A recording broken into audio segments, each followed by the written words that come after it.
Hey, it's Pastor Dan from Dexter Gospel Church with a Proverbs Practical. I appreciate you watching. Today's verse warns about the danger of being persuaded by a fool.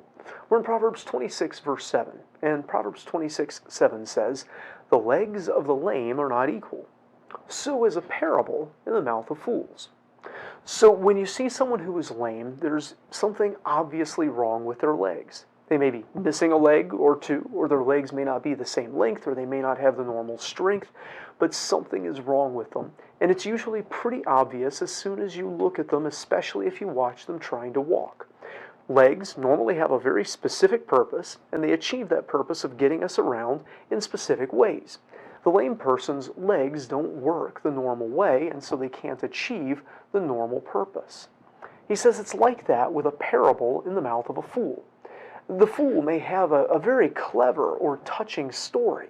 He might have some seemingly great parallel, but it's not going to work right. Because the fool doesn't have understanding, his parable isn't going to work the way it was supposed to. It's not going to achieve the normal purpose of giving other people greater understanding, because he doesn't have the understanding himself to convey it. He will misunderstand and misuse even his own saying, his own story. He'll incorporate fallacies and errors in how he thinks. And so watching him try to communicate using the tools of the wise is like a lame person trying to walk. It's just not going to go very far. It won't be effective. He's not equipped for it.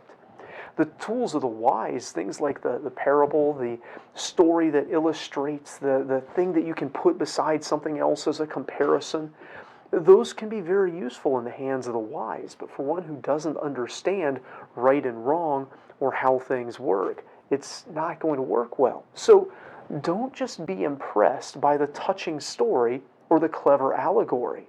The fool can very well have a heart-rending story to tell, or a funny joke, or something that seems like a cool comparison. But look deeper than that when people speak.